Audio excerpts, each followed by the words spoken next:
Ikaze nanone muri gahunda z'amakuru n'ibiganiro dukomeza kugenda tubagezaho ni byinshi cyane bikomeza kugenda bivugwa ku Rwanda, Repubulika ya Demokarasi ya Kongo, noneho hinjiyemo n'igihugu cy'u Burundi. Mana nyagasani, u Burundi bugire gutya bwifate mu mirwano bakomeje kurwanamo na M23, bagire gutya barase ku butaka bw'u Rwanda. Igisirikare cy'u Burundi kirase ku butaka bw'u Rwanda. Ibi bisa nko gukoza agati mu ntozi ku Rwanda warenze umurongo utukura. U Rwanda nyuma y'ibyose byamaze kuba byakozwe n'igisirikare cy'u Burundi, u Rwanda rumaze gusohora itangazo rikomeye cyane. Itangazo rikomeye cyane navuga ngo ni gasopo igihugu cy'u Burundi gihawe. Sino baraza gufatirwa imyanzuro ikomeye cyane, ndetse intambara ishobora kurota hagati y'u Rwanda n'igihugu cy'u Burundi mu gihe u Burundi bwakomeza kurasa ku butaka bw'u Rwanda.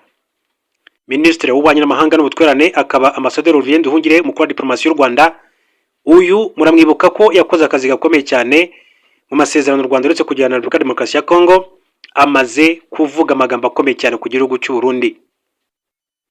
Amaze kuvuga amagambo akomeye cyane kuri Perezida Evariste Ndayishimiye w'igihugu cy'u Burundi. Byinshi mu bikomeje kugenda bivugwa nyuma yaho igihugu cy'u Burundi kigize gutya kikarasa ku butaka bw'u Rwanda, ndaje rwose mbibavura imizi n'umuzingo, mbabwire ibikuye muri iri tangazo maze gushyirwa ahagaragara na Minisiteri y'ububanyi n'amahanga mu gihugu cy'u Rwanda. Gusa reka mbanze nshisha amaso mu bitangazamakuru bitandukanye, ndebera hamwe amakuru akomeje kugenda avugwa. Ntabwo ari menshi cyane, ntabwo turaza gutinda, ariko mbabwire yuko hari abanyekongo barenga 750 ubu ngubu bamaze guhungira mu gihugu cy'u Rwanda, bahunze imirwano ikomeje guza M23 ndetse n'ingabo za Repubulika ya Demokarasi ya Kongo. N'ihoro ryabo ni mu nzira zikiyongera ziri kwambuka umupaka wa Bugarama uhuza u Rwanda na Repubulika ya Demokarasi ya Kongo, ziyunze intambara ihanganishije umutwe n'ihoro ry'ingabo za leta muri rusange. Bose bahisemo rero bohezwa mu nkambi y'agateganyo Nyarushishi mu karere ka Rusizi, uretse bake basabye guhungira i Bukavu bafashwa kujyayo bambukiye ku mupaka wa Bugarama uhuza u Rwanda na Repubulika Iharanira Demokarasi ya Kongo. Ku rundi ruhande, ari makuru akomeje kugenda avugwa nko mu gihugu cy'Ubuyapani, uwemeye ko yishe Minisitiri w'Intebe Shinzo Abe wahoze ari minisitiri muri iki gihugu cy'Ubuyapani, yamaze gusaba imbabazi. Uyu mugabo rero wiyemereye icyaha cyo kwica Shinzo Abe wahoze ari minisitiri w'Intebe w'Ubuyapani, bwa mbere yasabye imbabazi umuryango we yishe. Yitwa Tetsuya Yamagami, wari wemeye icyaha cyo kwica wahoze ari minisitiri w'Intebe. Yabwiye urukiko kuwa kane ko yumva yicuza cyane ku mupfakazi wa Abe witwa Aki. Ndabigaruka mu buryo burambuye. Hanyuma ndababwira kandi ko ari makuru avugwa, uwitwa Mange Kimambi n'impirimbanyi akaba n'icyamamare muri Tanzania yashinje leta kuba yaramufungishije konte ze ku mbuga nkoranyambaga. Izi konti zikaba rero zishinjwa kuba yarazikoreshaga ashishikariza abanyatanzania kwigomeka ku butegetsi bwa Perezida Samia Suluhu Hassan. Uyu wahoze rero ari umunyamideli waje guhinduka impirimbanyi y'uburenganzira bwa muntu, akaba aba muri Leta Zunze Ubumwe za Amerika, ni umwe mu batinyuka kunenga Perezida Samia Suluhu Hassan akoresheje imbuga ze nkoranyambaga, aho yari afite hafi 3 miliyoni z'abamukurikira kuri Instagram. Akaba rero ashinja leta ya Tanzania ko yamaze kuzihagarikisha mu mugambi wo kumucerekesha kugira ngo adakomeza kuvuga ku gihugu cya Tanzania. Ese yaba ari kudeta nyayo cyangwa se byari ikinamico ibiri inyuma y'ifatwa ry'ubutegetsi muri Guinea Bissau? Kudeta zikozwe n'igisirikare si ibintu bishya muri Guinea Bissau. Iki gihugu giherereye mu burengerazuba bwa Afurika kuva cyabona ubwigenge kuva mu mwaka wa 1974, kimaze kugira nibara kudeta 9 zageragejwe ndetse kandi zikanashyirwa mu bikorwa. Ariko ubwo abasirikare batangazaga ko bafashe ubutegetsi kuwa gatatu ushize, bamwe mu basesenguzi n'abanyapolitiki bagaragaje amakenga ku byatangajwe muri iki gihugu cya Guinea Bissau. Ikaze kuri aya makuru ku buryo burambuye, duhera ku ngingo yacu y'ingenzi tureba ibyo Minisitiri w'Ububanyi n'Amahanga w'u Rwanda amaze kuvuga ku gihugu cy'u Burundi.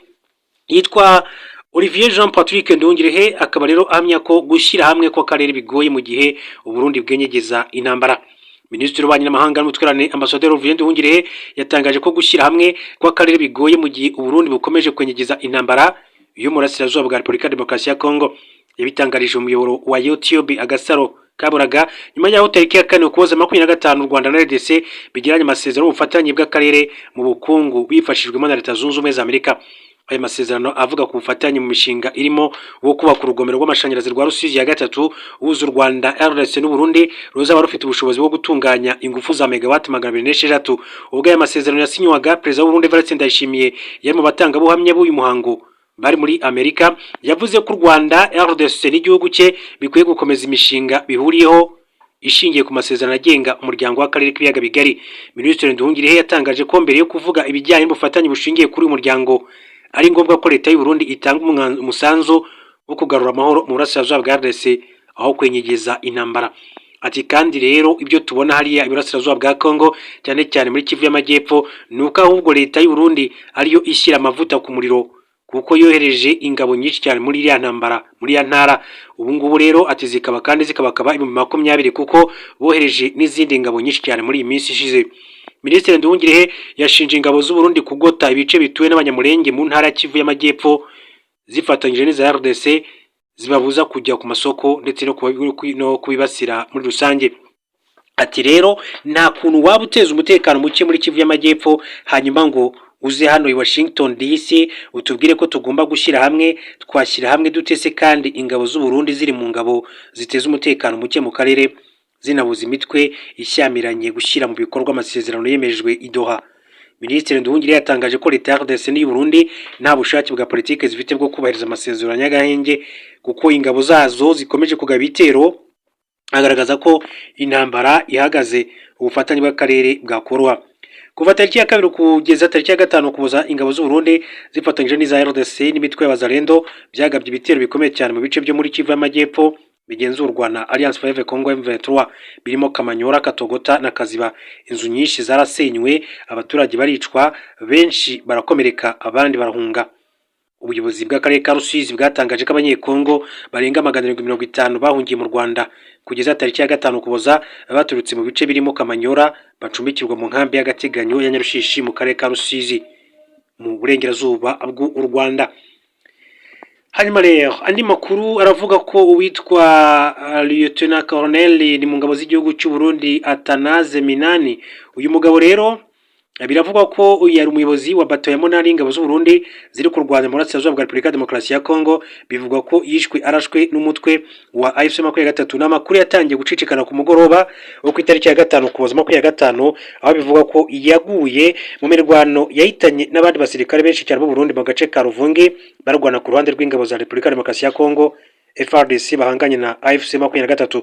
Lieutenant Colonel Minani yakoze mu ngabo za kera z'u Burundi ex-Fabo akaba yarazamuwe mu ntera agahabwa ipeti rya Lieutenant Colonel mu Nyakanga uyu mwaka.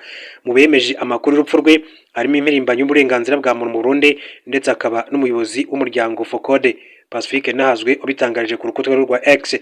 Yagize ati Lieutenant Colonel Atanaze Minani umuyobozi wa batayo ya 8 y'ingabo z'u Burundi muri RDC Tafoke yishwarashwe mu ijoro ryakeye n'abarinzi bagera kuri 3 mirwano ikomeje muri RDC. Akomeje avuga ko niwe musirikare ufite ipeti ryo hejuru mu gisirikare cy'u Burundi wiciwe muri intambara. Yaba igisirikare cy'u Burundi cyangwa se AFC 23 bahanganiye muri RDC nta ruhande na rumwe ruremeza amakuru y'urupfu rw'uyu musirikare ukomeye w'u Burundi.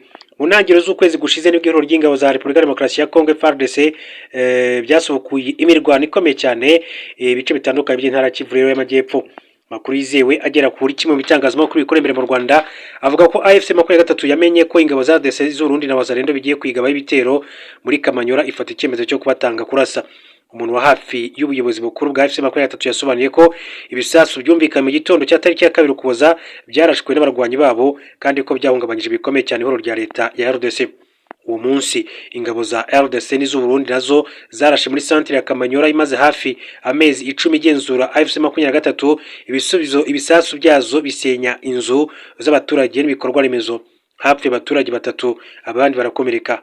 Kuva mu gitondo cyo ku itariki ya 5 Ukuboza 25 ingabo za RDC z'u Burundi na Wazalendo ziri kugaba ibitero mu bice byo muri teritwari ya Uvira birimo Katogota, Kamanyora no muri groupement ya Ruvungi. Ibisasu byaguye muri centre ya Ruvungi byatumye abaturage benshi cyane bahunga berekeza mu bindi bice byo muri Uvira bitari kubera mirwano nka Sange, Runingo, Ndorera no mu mujyi wa Uvira. Umuyobozi wungirije wa AFC 23 ushinzwe ibikorwa bya politike Bertrand Bisimwa yatangaje ko ingabo z'abarundi ziri mu Burundi ziri kurasa muri Kamanyora, Katogota na Ruvungi. Ati muri iki gitondo ingabo z'undi ziri mu Burundi ziri gusoka bisasu mu bice bituwe cyane muri Kamanyora, Katogota na Ruvungi zigateza impfu z'inzirakarengane zirimo abana, zigasenya inzu, amashuri, insengero n'amasoko. Bisimwa yasize ku mbuga nkoranyambaga amashusho agaragaza uburyo ibisasu byasenye inzu abaturage yumvikanamo umuturage uvuga ko umudugudu uri hafi y'umusozi wa Ngomo muri Kamanyora imirwano ikomeje mu gihe ku itariki ya 25 u Rwanda na RDC byashyize umukono ku masezerano, ibintu AFC23 yavuze ko ibyo biganiro n'ayo masezerano bitayireba. Hanyuma rero byinshi bikomeza kugenda bigarukwaho muri rusange, mbabwira ko mu yandi makuru yerekeranye n'u Rwanda na Kongo, ubuyobozi bw'akarere ka Rusizi bwatangaje ko abanyekongo barenga 750 bahungiye mu Rwanda kuri wa gatanu kuva 25 bakirirwa ku mupaka wa Bugarama. Ni impunzi zikiyongera ziri kwambuka umupaka wa Bugarama uhuza u Rwanda na RDC, zihunze intambara ihanganishije umutwe wa M23 n'ingabo za Repubulika ya Demokarasi ya Kongo n'indi mitwe bifatanyije yubuye muri iki cyumweru. Bose bahise boherezwa mu nkambi y'agateganyo ya Nyarushishi mu karere ka Rusizi, uretse bake basabye guhungira i Bukavu bafashwa kujyayo bambukiye ku mupaka Bugarama uhuza u Rwanda na RDC. Umuyobozi w'akarere ka Rusizi Sindayiheba Fanuel yabwiye ikinyamakuru rya Kadomo ko ati mu mpunzi ziri kuza barenga 30% muri bo n'abana, abagera kuri 35 bakaba abagore, mu gihe 5% n'abagabo, aho bose bari boherezwe mu nkambi y'agateganyo Rushishi mu karere ka Rusizi. Yasobanuye ko muri izo mpunzi ziri kuza nta wakomeretse urimo, ati abo tumaze kwakira yego barahungabanye kuko bari kuza bakiza amagara yabo, ariko nta wakomeretse dufite kandi ubutabazi bw'ibanze ku buryo uwagira ikibazo twamwitaho. Izo mpunzi ziri mu byiciro bigera kuri 3, harimo abasaba guca mu Rwanda bagasubira muri RDC banyuze i Bukavu, abandi n'abakeneye ubuhungiro baguma mu nkambi ya Nyarushishi, ndetse n'abandi bari bagiye muri RDC mu bucuruzi ariko bakagaruka bitewe n'intambara. Abari kwakirwa kandi bari gupimwa n'ikigo cy'igihugu cy'ubuzima, bafite indwara cyangwa se indi mimerere yihariye bagahabwa ubufasha buri mu buvuzi cyangwa se gutwarwa mu buryo bwihariye. Meya Sindayiheba Fanuel yijeje umutekano abaturage kuko mu Rwanda umutekano ucunzwe neza. Ati urusaku rw'amasasu y'imbunda nto n'inini ruri kumvikana, ndetse rukumvikana hano mu Bugarama, ariko n'urusaku gusa kuko umutekano urarinzwe. Turabwira abantu ko umutekano hari mu karere ka Rusizi n'imirimo yabo y'iterambere irakomeje, kandi nuko u Rwanda ari igihugu cy'amahoro kandi kibanira neza abaturage. Abaduhungiraho rero ati turabakira neza kandi tubahe ubwirinzi, ati byose ikiremwa bikwiriye ikiremwa muntu. Riziki Alphonsine wahunze yaturutse ahitwa Katogota saa 10 za mu gitondo yavuze ko intambara imeze nabi. Ati intambara imeze nabi cyane, barakubita ibibombe ati bikagwa ati mu rugo rw'umuntu rugasenyuka, bimaze no kwica abantu barenga 4. Ntabwo nari kubona inzu y'umuturanyi isenyutse nawe ngiye ngo mbone ibibombe binyuraho.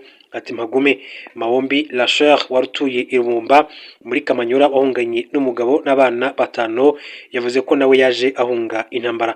Ati amasasu yaguye aho dutuye yica abantu anasenya inzu, nge n'umugabo n'abana twahise dutega moto duhungira hano, ngiyewe kugenda byarangoye kuko mfite ubumuga bw'amaguru.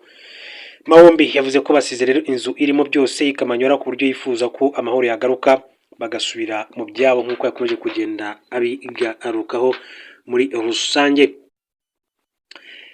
Umugabo wiyemereye icyaha cyo kwica Shinzo Abe wahoze ari minisitiri w'intebe w'Ubuyapani bwa mbere yasabye imbabazi umuryango we yishe. Yitwa Tetsuya Yamagami wari wemeye icyaha cyo kwica wahoze ari minisitiri w'intebe, yabwiye urukiko ko kwa kane yumva yicuza cyane ku mupfakazi wa Abe Aki.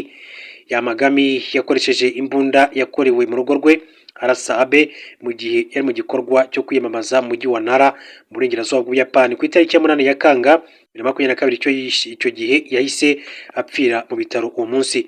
Urupfu rwa Abe rwateye kumirwa ku isi, azwi cyane ku ngamba ze zikomeye cyane mu Buyapani n'amahanga no ku bukungu bwe bwiswe Abenomics, ijambo rikomoka ku mazi Abe ndetse na economics. Nk'uko byatangajwe n'itangazamakuru ryo mu Buyapani, Yamagami yabwiye urukiko ati nateje umuryango imyaka 3 n'igice y'agahinda, nta rwitwazo mfite. Bivuga ko Yamagami yabwiye abashinzwe iperereza ko yarashe Abe kubera ko yamushinjaga kwamamaza itorero ry'ubumwe Unification Church ryavugwaga ryo gusenya umutungo wa nyina ndetse n'umuryango mugari.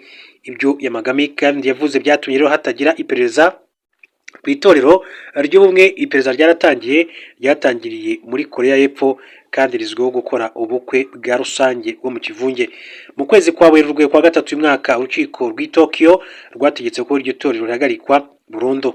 Iryo torero rikaba ryaravuze ko rizarwanya icyo cyemezo kugeza ku iherezo. Itorero ry'ubumwe ryakunze guteza impaka mbere y'uko Abe yicwa kubera inyigisho zaryo zivuga ko gushaka ari ingenzi ku gakiza k'umwuka. Sekuru wa Abe witwa Nobusuke Kishi nahoze ari minisitiri w'intebe w'Ubuyapani azwiho ko yari hafi y'iri torero kubera ko rirwanya abakomuniste. Abe nawe akaba yari yarigeze kuvugira ijambo mu bikorwa byateguwe n'iryo torero. Mu rubanza ruheruka abashinjacyaha basomye inyandiko y'umugore wa Abe aho wanditse ati agahinda ko kubura umugabo wanjye nikazigera gashira n'umunsi n'umwe. Ibyo bikomeza rero kugenda abivugwa muri rusange. Reka abashimire bifurize kumeza kugira